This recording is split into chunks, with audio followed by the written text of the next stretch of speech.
Welcome to Tucker Carlson Today. Andrew Tate, suddenly the most famous man on the internet, and then all of a sudden gone from the internet. A few days ago, banned by virtually every social media app on the internet around the world for reasons that no one explained and that are still not clear. Lots of mean things being written about Andrew Tate, but we have learned over time to trust our own experience. Don't believe what you hear, go right to the source. And so today we're doing that. We're speaking to Andrew Tate himself, who is joining us, as far as we know, from Bucharest, Romania. Andrew Tate, thanks so much for coming on. Thank you very much for having me, Tucker. Of course. So why do you think, and this is a sincere question because I don't know the answer, why do you think you were banned from the internet?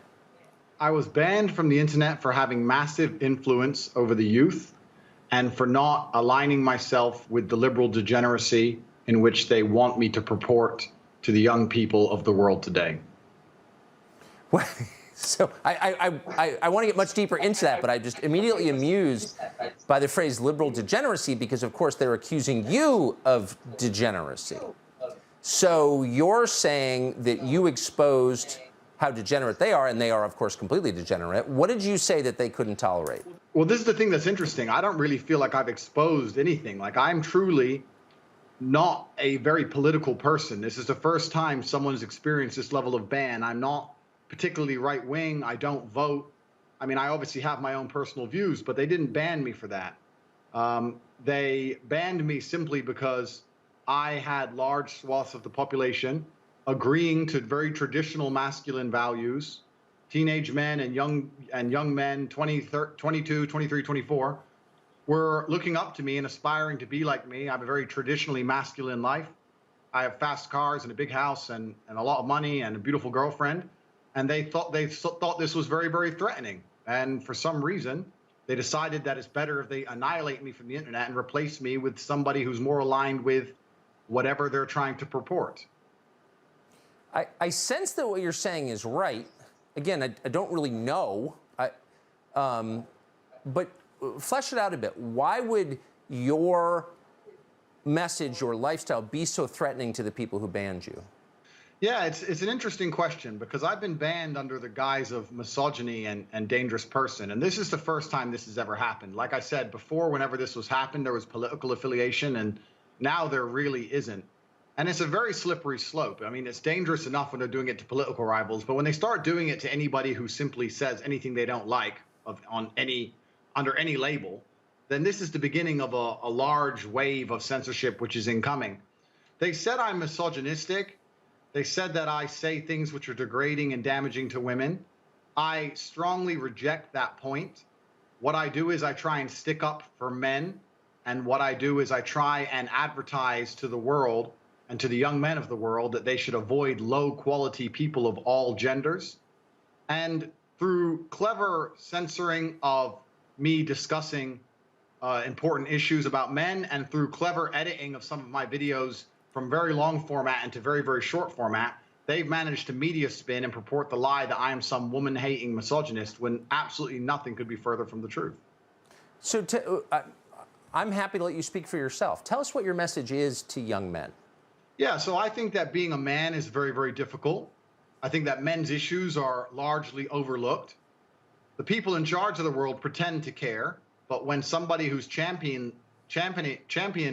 men's issues like myself comes forward and finally manages to garner huge percentiles of the public support, I'm silenced. So they're not really interested in men's issues. And there's a lot of young men growing up today that feel very disaffected. They feel invisible. The agendas that are being forced down their throats are not agendas they align with or they feel affinity to or agendas they want. And I basically just say to men, look, it's a very hard life. You're going to need to get up, work hard, go to the gym. Strong body is a strong mind. You're going to have to reject listening blindly to everything you're told, reject the slave mind, think for yourself, get a strong network of brothers, work aside them. Don't tolerate low-quality people in your life, which means don't tolerate men who just smoke drugs and play video games, or men who are disloyal or dishonest. By extension, don't tolerate women or girlfriends who are disloyal or dishonest, and try and build and create a reality full of high-quality people in which you can resist the programming that the Matrix tries to influence you with, and grow up truly happy. And what happens is when I say these things, they ignore 95% of what I say. They ignore me saying that you need to avoid low quality men. And they take the bit where I say avoid women who are dishonest. And then they put it on a reel, a very short 3 or 4 second clip. And then they say I'm a misogynistic person and I'm dangerous to women and I need to be banned. And it's truly, I've explained in my final video, which I'd like to talk about. I put a video up. It can be viewed now at www.freetopg, which is my nickname, topg.com. And I explained at length what has happened to me, how it was done, and why it's not true. And everybody knows it's not true, but they've just come up with the spin that I am somehow dangerous to women because I tell men to grow up and be the kind of man that we were all taught to be in the 90s and 80s anyway. I really am not saying anything controversial on any level.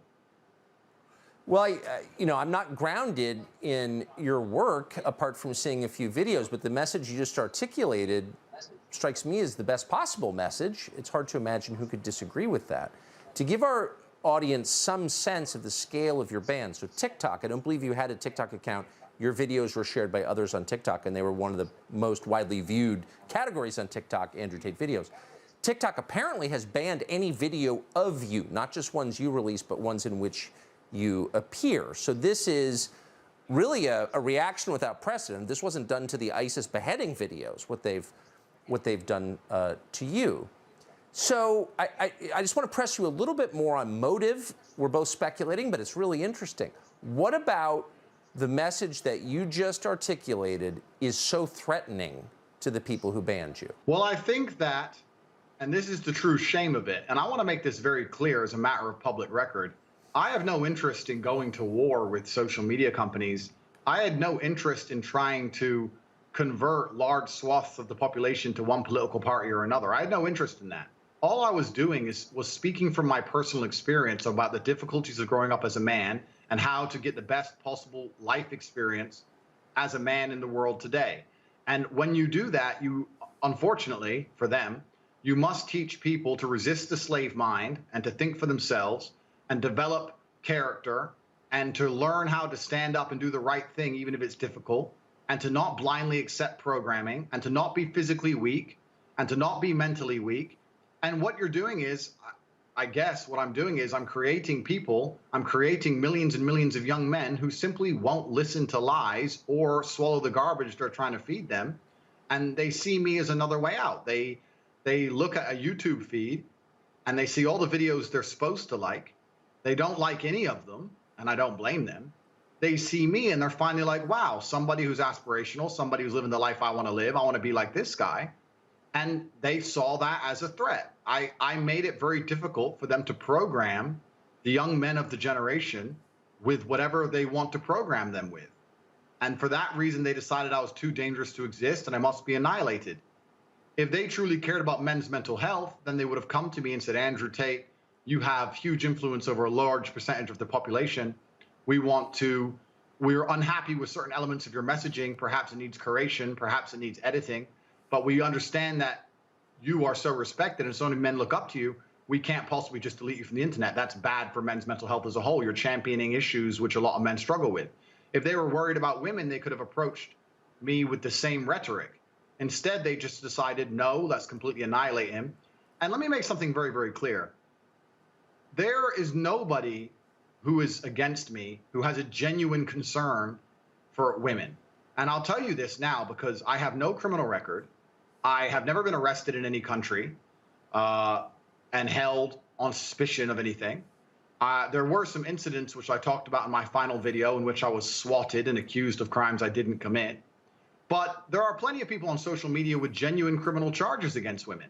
I don't have any of these things. I haven't hurt any women. No women have come forward saying I've hurt them. There's not a single female who's making videos saying I hurt them. In fact, quite the contrary. There were videos on YouTube from women who know me very well saying this is all false and this is not fair, which have been deleted in real time by the YouTube censorship ever since I've been banned. But it's completely asinine. And what they're doing is they're weaponizing the idea of misogyny. They're pretending they care about women and using it as an excuse to cancel me. And it's nothing to do with women. Nobody is concerned for women because there's no reason for concern. The truth is they just want me gone. I'm certainly willing to believe the last line. So news accounts in the United States say that the U.S. Embassy in Bucharest, Romania, was tipped off to your misdeeds and alerted the local authorities you might be committing human trafficking. Given that this is the same charge they leveled against Julian Assange or a species of it, skeptical, but I want to know the details. Were you arrested for human trafficking? What happened? Yeah, I was not arrested. So what happened is I suffered from a case of swatting. It's very popular with people who are large on the internet. Many large YouTubers have been swatted. It's where you call the police and you say somebody has a gun or there's a hostage situation and the SWAT team arrives. Somebody made a phone call to the American embassy saying that I was holding women at my house. The police arrived. And let me state this now. I state this openly to the world. I have absolute respect for the police. I would hate to live in a country where if you call the police saying women are being held against their will, that the police don't respond. That would be terrible. Of course they should come and look. Absolutely. They turned up. They investigated. They realized that nobody was in the house against their will. There was no crime committed. They said, okay, you're not a suspect, but you are a witness to this, along with me, my brother, the housekeeper, the gardener. Everybody who was in the premises at the time was labeled a witness. We had to go to the police station for 45 minutes for pieces of paper. We filled them in and we were let go. I was swatted. Nobody was hurt. There's no human trafficking. There's no women who were tied up. There's none of these things. It's all just complete fallacy. And because I have a large number of detractors on the internet, they just take that narrative and run with it. He's a human trafficker. He's a human trafficker. I don't have any criminal charges. I'm not on bail. I can travel the world freely. No women were hurt. No women were found. But in the nature of the internet, when people dislike you and when the media is trying to spin a narrative against you, they just take little clips, they censor the truth, and they just try and spin it up to the point where they convince the world that I'm some extremely dangerous man who manages to also evade all law enforcement and run around hurting people. It's just not true. And anyone with a brain can sit here and realize how the media and how law enforcement can be weaponized against people. I discussed this in long, if anyone who's interested to understand the true story, in my long format video, freetopg.com. I explained exactly what happened. I was swatted like everybody else, but just because they put the tone of human trafficking on it, I'm now stuck with this very unfortunate label, and it's truly disgusting. Where are you from? How did you get to where you are now? I probably should get a little background. Sure, let's talk about it. I'm a mixed race individual. My father was black. He actually served in the Air Force. He was the 5 times Air Force chess champion, and he was a chess master, one of the best chess players in the world. My mother is white, and she is from England. I grew up in Luton, England, which is the worst town in England. To use liberal speak, I am a person of color. I guess you can say that. I did not come from a privileged background in any regard. My mother and father broke up. I grew up in a single mother household in Luton, England. And I worked very hard. I went to school. I obeyed. I was never a criminal. I was never a juvenile. I was never a delinquent. I trained very hard and became a professional kickboxer. Became 4-time kickboxing world champion. I retired from the sport, moved to Romania, which is a beautiful country full of beautiful people. I like it very much out there. I prefer Eastern Europe as a whole. I spent a lot of time in Budapest, Hungary also. And I've been living out here ever since. I started a YouTube channel, got an online presence on YouTube, and now I'm banned. That's a very short version, but that's basically what happened. And I've been banned for the reasons I've told you. I think I inspire men to resist the programming of the slave mind. But how did you go? I mean, from my perspective, and I'm 53, so I miss a lot. But all of a sudden, you seem to be everywhere and in every conversation. How did you go from kickboxing to advising young men online? Like, how did that evolve? Yeah, that's a very good question. I became the most Googled man on the planet recently, so I guess by some metrics you can call me the most famous man on the planet. And that happened very simply because I think that young men are looking for someone aspirational to look up to. I can only speak from my own personal experience, but young men are we like to emulate our heroes, and we look at somebody who we want to be to some degree, and that's the kind of person we're going to listen to. And without that element of I want what he has or I want to be like he is, it's very difficult for young men to listen to anybody. And I think that there was a gap in the market. There's not very many people who are out here with a truly aspirational life and truly speaking their mind, right? Because we live in the digital world now where most of the famous people are very afraid to talk. A lot of the people who do talk freely are saying things that a large portion of young men don't really want to hear and don't resonate with. And I think I just stood up and started saying the things that all men think. And I also combined it with some clever delivery, a degree of humor, uh, comprehensiveness. I worked very hard on my social media presence. And I also threw in some locker room talk. Like, I understand very well why the social media companies have chosen the misogynistic angle. But the things I was saying, really, I don't think were that offensive. I'd say, oh, women can't park, or something that every man said in the locker room 10, 15 years ago. It's truly not that genuinely offensive. And it's just spiraled now to the point where I'm the most famous man in the world, and there's thousands of TikToks saying Andrew said women can't park. It's just crazy. It's truly media sensationalism.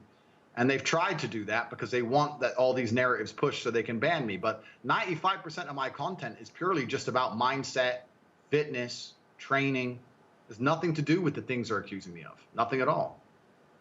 So they've hit you pretty exclusively, from what I can tell, as you just said, on the women question. You hate women. What is your view? Again, I want to let you speak for yourself. So, and this is a really good question. And I think in the modern world today, it's very unfortunate that if you tell the truth about certain things, people are going to label you certain things. But I'm just going to be very honest here on this platform. I absolutely love women. I have nothing against women. I've said many times on many different podcasts, which they seem to want to ignore, that my mother's a hero of mine. I have nothing against women on any level. I think that men and women are different. I think that we have different skill sets. I think that women are much better than men at certain things, and vice versa. And I think that if we work together as a team, that we can be a beautiful synergy. I think that's how society functions best, when a man takes his role seriously and a woman takes her role seriously, and they work together as a team. And I think that that's how society's always been for the longest period of human time.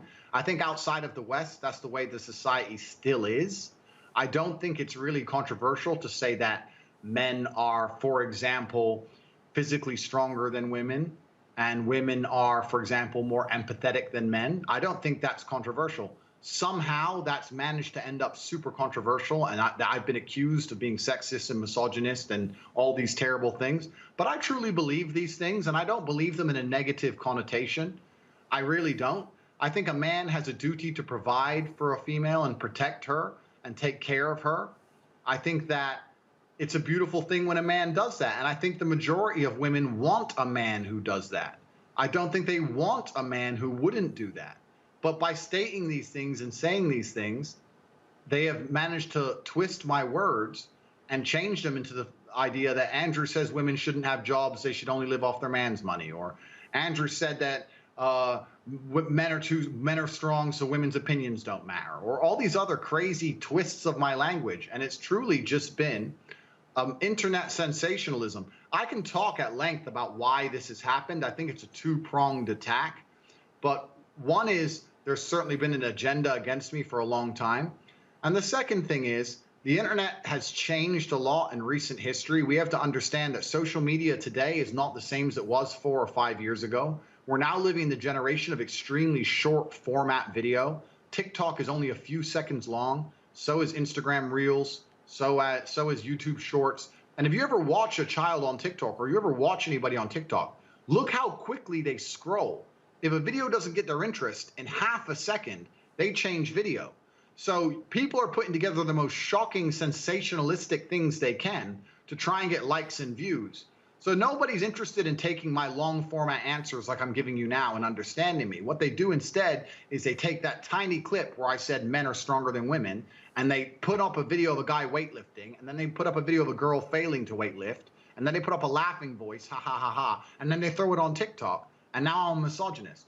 But I didn't make that video. I don't know who made that video. Someone made that video, somewhere in the world. And it's all just ended up culminating in this media storm of me being a horrible misogynist who hates women, when I have no criminal charges against women. I've never struck a woman in anger, and every single woman coming forward saying my name is saying the absolute opposite. It's truly clown world, truly. So I spoke to a young man I know who says that he first became aware of you a couple of years ago, and people in his social circle became aware of you for the same reason, which is because you're one of the only people on the internet raising questions about the effects of SSRIs on young people. Tell us your view of Correct. that and why that topic? Yeah, throughout the years I've been on the internet, and I've had a whole bunch of opinions, some controversial, some otherwise. And I've always been a person who spoke my mind. I say some things that people heavily disagree with. I'm antidepressants. I don't believe in antidepressant drugs. I don't believe in trying to take pills to alter your mood because you feel anxious or unhappy or depressive. I was anti a bunch of things when it comes to COVID and the vaccine and such. I've been anti a bunch of these things, and I've just been talking my personal view and my personal experiences. And I was never really looking to go to war with any of these large tech giants on any serious level. I was just like everybody else on the internet saying what he truly believed. I truly believe we live in a world now where information warfare is the true warfare, and narrative control is the true narrative control. Narrative control is the true weapon that the people in charge of the world need to create and protect. By making sure they can control what people see and how people think, they can genuinely affect reality in real time. And anybody who's a danger to that narrative on any level, for them, the risk isn't worth the reward, and it's better just to nuke that person absolutely. I don't know how I truly ended up in that category, because like I said, I'm just inspiring men to go to the gym and train hard and have standards for themselves and speak up for themselves, the forgotten young men of the world. But that's where I've somehow ended up. And yeah, I've spoken about a whole bunch of issues, but in general, most of the time I speak about very bland vanilla issues, Tucker. I would love to sit here and say that I've been the most controversial man on the internet. I truly haven't. It's really the level of censorship I've been struck with out of nowhere is truly shocking. And I can state here for everybody watching this, if you think that they won't get you, if they can ban me, they're going to ban all of you sooner or later. Well, you're certainly right. You're certainly right about that. You made a couple references to the mental health of young men, and you just said you encourage them not to take drugs, which strikes me as the right message. Why do you think so many young men have mental health problems right now? Well, this is the problem, is that the majority of young men in the world today are completely invisible, and social media has made them invisible. If you go into an Instagram feed, you have extremely beautiful women, which is fine. They're beautiful. They're allowed to take pictures. But the only men who have followers are men with massive social status, right? Men with Ferraris and money, or rappers, or people who have YouTube channels, interesting people. If you're a normal man with a normal job, you don't really exist in the online world. It's very difficult to get followers. Nobody replies to your DMs. You don't really matter. You don't have access to the sexual marketplace. It's very difficult for you to even get any kind of recognition that you're even alive. And a lot of men feel lost and lonely because of that. And I was championing to a degree their issues by saying to them, look, that is unfair perhaps, but that's the way the game works. You need to become a man of importance. You need to become a man of influence, or you're going to suffer the pain of being invisible forever. Here is how you do it. I wasn't trying to change the rules of the game. I was just telling the men how to win, because I came from nothing and I'm completely and utterly self-made. And I think the reason a lot of men are so depressed is because they feel invisible. They feel like life is too hard. Women expect me to be strong and smart and funny and interesting with a nice apartment and a fast car and tall and well-connected and funny. And it's just too much for them to handle. And the social pressure on men is absolutely immense. And I was championing their issues. And at the same time, all these social media platforms pretend to care. As soon as somebody they resonate with stands up and champions their issues, they mass blanket ban me, which shows they have absolutely no care for the young men of the world today.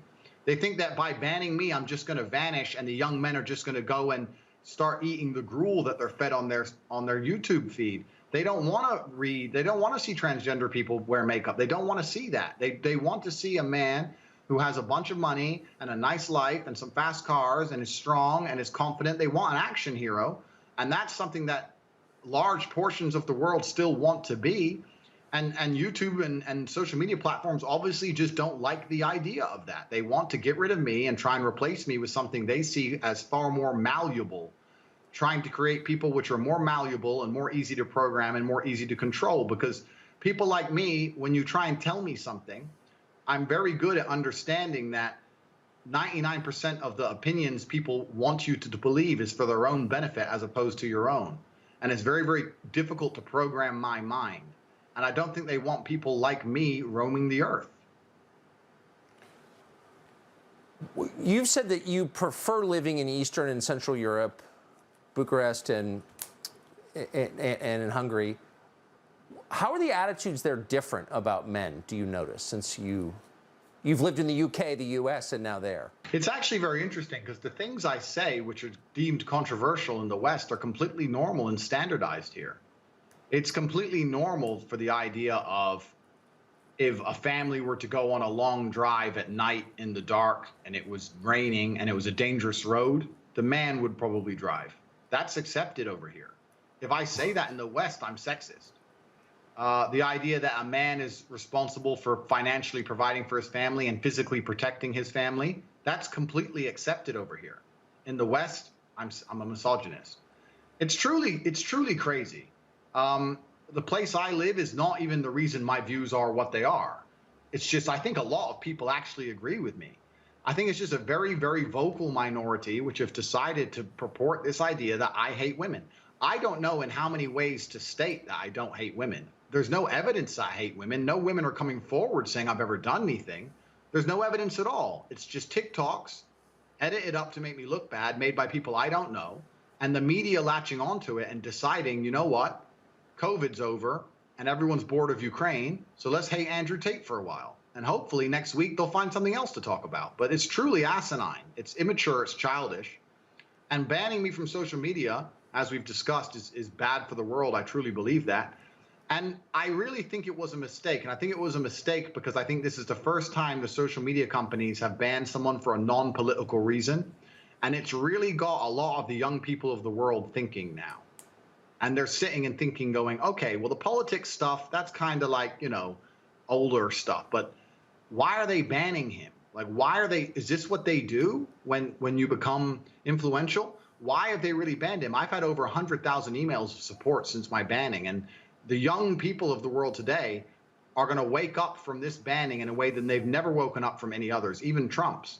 I really do believe that because they're seeing their hero banned for basically no reason. And they're understanding that there's something else going on. And I think they've overplayed their hand on this particular time. Do you have I mean, you say things that people become hysterical about. What, if you thought that, why wouldn't you just say it? Do you have any recourse? Can you get back on social media? Well, I think if the social media companies had a genuine worry or a genuine interest in men's mental health or in female safety, they would keep me on social media and work with me to correct my message. I hate to keep referencing it, but for all the people watching this who want to really, truly understand what happened, please go to freetopg.com and you can see the whole 1 hour story from start to finish of how I became famous online and why I'm now being unfairly targeted. I don't think they're ever going to allow me to come back onto traditional social medias, and that's fine. Even if they did, I'm not sure if I'd be particularly interested in investing in platforms that will just destroy me and nuke me at will for basically no reason. I've already had an offer from a very fantastic platform called Rumble. I'm not sure if you're familiar with them. They're a YouTube competitor. Yes. But I'm working closely with Rumble now, and I can be found on Rumble, rumble.com/Tate speech, which is a play on hate speech because we already know how that's played out for censorship. And I think this is going to be a really interesting period of human history. What the people in charge of social media companies have done is they've banned the most popular figure on the planet amongst a young generation who have no problem downloading a brand new app onto their phones to watch their hero. And it's not like an election or something where the person you've banned will go away for a few years. The issues I discuss are issues men face every day. They're issues men struggle with every day. The advice I give is advice they're always going to want daily because it's reacting to the problems which life feeds them. And they're not going to just forget about me and hope and just think, oh, I'll just forget about him then and be hopeless. They're going to follow me wherever I go. And I think that there's going to be a genuine mass exodus away from these platforms because they banned me, which is very bad for them. And it's bad for humanity as a whole. Everything could have been fantastic 4 or 5 days ago. There was no problems. I had social media accounts and everything was fine, but they decided to do this. So I'm going to move to Rumble and I'm going to continue my mission of philanthropy. I'm not doing anything other than just telling young men how I became a man of substance and how they can do the same thing. You probably made some of these companies mad with your views on COVID. So sum up for us, if you would, what you think the response to COVID globally did to the populations of the West. Yeah, so I certainly made them mad with my views on COVID. I don't want to go to conspiracy theory, and I would also never kill myself. Let me just say that here for the record. But okay. At the time of COVID first being announced, my brother and I decided we sat and had a very logical conversation, and we sat and said, we're two young fighting age males. If COVID can kill us, then the world is over. It's zombie apocalypse time. So there's no point hiding. We may as well go out with a bang. So my brother and I flew to Stockholm, Sweden. Now, I don't know if many people know this, but Sweden never closed down. Stockholm and Sweden never closed down, never made you wear masks, never mandated the vaccine. At the very beginning of COVID, when the rules were strictest, when Florida was still closed, when Miami was still closed, when the Republican states were still closed, Stockholm, Sweden was wide open with full nightclubs and a party scene like you've never seen. And we lived in Sweden for 3 solid months with zero restrictions, zero worry or interest in COVID. It was like the world was completely normal. And from there, when we left, obviously COVID was still going on. And in a neighboring country, you go to Germany, and they were having full panic attacks, genuine panic attacks if you didn't have a mask on. And it was just very obvious to me. I was like, I've spent the last 3 months ignoring this, and I'm fine. And now I'm in Germany, surrounded by panic attacks and endless masks. This doesn't make sense.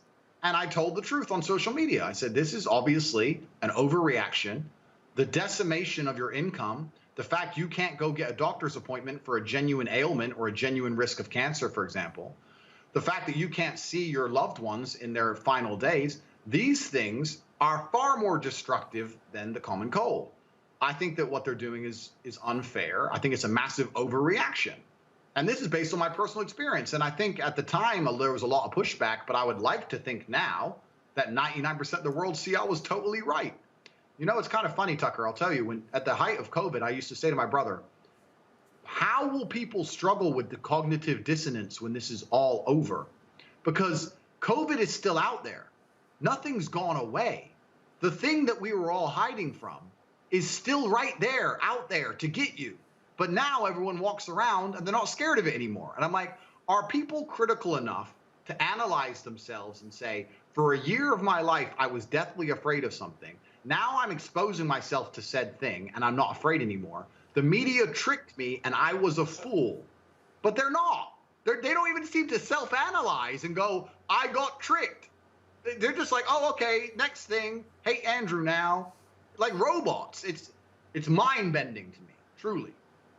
So I saw you compare the experience of rich people under COVID, you're one of them, to everybody else. What did you notice about that? It seemed like a two-tiered response.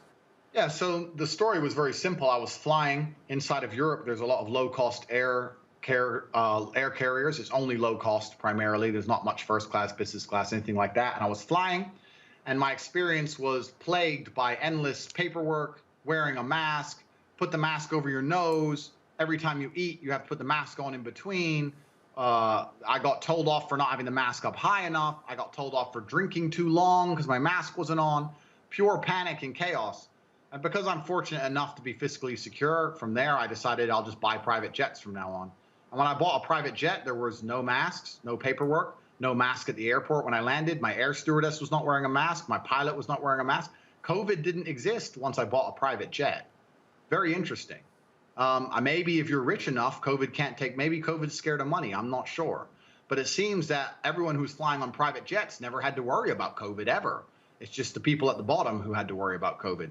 And it's kind of interesting, right? Life's always been two-tiered. There's always been this separation in regards to fiscal access. But I think a lot of people in the world today don't realize that it still very much exists. And a lot of the rules are only the rules for a certain class of people. And once you pass a certain wealth index or a certain level of money, that you can do basically whatever you want. And COVID really highlighted that to me. And it's truly sad. I mean, it's easy for me to make a joke of it, but when I would fly on a private jet and do whatever I wanted, or go to Sweden and party in nightclubs and do whatever I wanted, and then I'd come to, let's say, England and see my friend who couldn't go see his dying grandmother because of a COVID restriction, that's truly sad. That's truly criminal. It's really crazy what's happened and how the world's just moved on, and the cognitive dissonance that people don't have enough respect for themselves and for the truth to analyze how they were so easily fooled. It's really sad to even think about, but maybe that was the beginning of me being disliked, by just pointing out my human experiences during the pandemic. Last question.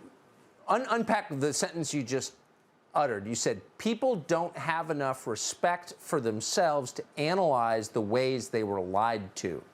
That's an interesting sentence. What does that mean? It means that if I was fooled, if I was one of the people on social media who was genuinely purporting the idea that people should be locked in their homes nearly indefinitely because of a common cold, if I was fooled like that, I would feel deep shame. And I would really take some time and look in the mirror and analyze who managed to trick me to such a degree, how my mind got so poisoned, how I got plagued to such a level. And I would feel deep shame, because I would understand that my words had repercussions, and that I have been purporting a worldview or a narrative which has been genuinely destructive. And I would sit there and I would be upset and angry and sad. And I think, I can't believe they've managed to do that to me. And I can't believe that I bought into it and did it to other people.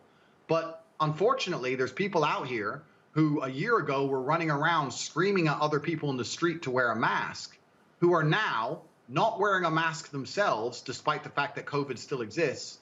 And they don't have enough self-respect or enough respect for the truth to even feel sorry or shameful for what they used to do. It's incredible to me. Don't you have any ounce of honor? Like, look what you've done to the world. You were screaming in people's faces. Now you're out here without a mask on yourself. It's truly amazing, the cognitive dissonance that people experience. And it's the same now. There are people watching videos of me saying I'm a misogynist. And no matter how many times I prove them otherwise, because the Daily Mail said the word misogynist, it just simply must be true. And these people are so deeply stuck inside of the matrix that it's difficult to even, what can we do as rational adults? You must struggle with this yourself, Tucker. How many times have you tried to tell the truth to people? It's crazy. It's a crazy world we're in. I don't know how I even got here. Now I'm on your show for being a misogynist. It's mind-bending. If I have a question about what someone believes, I think the first step is to ask that person. And I think most people are willing to say what they believe. And I take them at their word, and I take you at yours. I asked you, do you hate women? You said, no, I don't. And you explained your views on women. But you are on the record saying that you hate tap water. And I want you to explain your bias against tap water. Yeah, so in my long career online, I was trying to say some things. Like I said, I've said many things for comedic effect. And my brother and I come from very humble beginnings. We started with absolutely no money, and now we're doing kind of okay for ourselves. And in one of our lifestyle blogs, the waiter asked if we wanted sparkling water or still water. And I said, only sparkling. I don't drink still water. And the person we were with said, why don't you drink still water? And I said, because the government will give you that for free. You have to buy sparkling water, and I'm rich. And it was a joke, and it's just blown up. And now rich people drink sparkling water, and tap water is for brokies. And that's just kind of how it's gone. I'm a victim of my own success. I've been massively, massively viral. Everything I've ever said has become a thing. And some of that's good, some of that's funny, and then also a lot of that's been used against me in this false narrative. But I want to tell you something that's actually kind of scary about this banning. It all came so hard and so fast that I don't know if they all just follow each other. I don't know if they're all influenced by each other. I don't know if there's someone above them all. I don't know. But when they go to cancel you, ladies and gentlemen, it comes hard and fast. You lose your Facebook, then your Instagram, then your Gmail, then your Discord, then your website hosting, then your domain name, then your payment processor, then your bank. Then it's just like in real time, you're watching your phone and apps just exploding. Boom, boom, boom. It's crazy. I don't want to go conspiracy theorist. I'm just telling people what I've been through. It's really crazy. And if they'll do it to me for saying women can't park a car, which was a joke, sorry world, then they'll do it to basically anybody. And you have to be prepared for that. And that's one of the reasons why I've moved to Rumble now, because I've had long conversations with senior management there, and they promise that I can make jokes without being destroyed and annihilated, which is quite refreshing. So I very much look forward to continuing my legacy and continuing my work on Rumble, rumble.com/TateSpeech. And I know for a fact that my young fans will come with me. So this is just the beginning of a mass exodus away from the influence of control by tech companies, because they decided that they didn't want to allow the most respected and famous person of the time, currently, things change, for young men to make a joke or to be on their platforms. And it's going to be a very interesting few years from here on out. I'll say this. No sin you've committed is half as threatening as what they just did to you. That is threatening. And we appreciate your taking all this time to talk to us. Andrew Tate, interesting conversation. Thank you very much. Thank you, bro. Tuck Carlson, today's name in the show. New episodes 3 days a week on Fox Nation. We'll be back every weeknight, 8 p.m. on the Fox News Channel.